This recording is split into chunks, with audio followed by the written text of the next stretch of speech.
Ahoj koncept, nachádzame sa v skleníku Botanickej záhrady v Mníchove a dáme si teraz pár tipov, kam v Mníchove za súčasnou architektúrou alebo vôbec za inšpiratívnou architektúrou. Takže v Novej radnici na Marienplatz v centre Mníchova sa nachádza tzv. Juristische Bibliothek. Je to historická knižnica. Potom tu máme samozrejme barokovú klasiku s názvom Assamkirche, ktorú navrhli dvaja bratia, Egid Quirin Assam a Cosmas Damian Assam. Tento kostol bol postavený v roku 1746. V Mníchove nájdeme aj dielo od Olafura Eliassona s názvom Endless Staircase.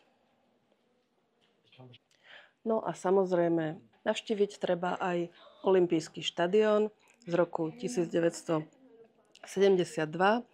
od architektov Günther Benisch a Frei Otto, ktorý je teda charakteristický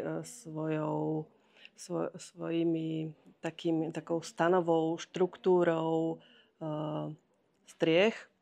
Rekonštrukciou si prešla olympijská dedinka, konkrétne odporúčame Olidorf Bungalows, ktoré boli prestavané v roku 2009. No a nedaleko sa nachádza tiež veľká klasika, už teraz dejín modernej alebo súčasnej architektúry a je to múzeum BMW.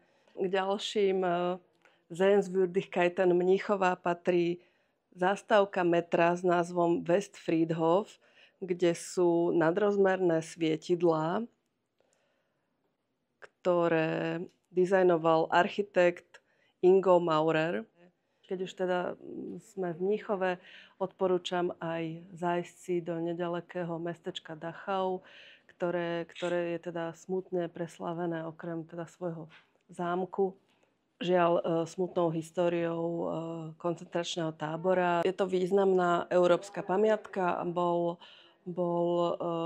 nedávno zrevitalizovaný, je tam vlastne nové knihkupectvo s centrom pre návštevníkov, návštevníčky. Je to miesto, ktoré stojí za to navštíviť a uvedomiť si aj takúto temnú stránku našej histórie. Takže Mníchov.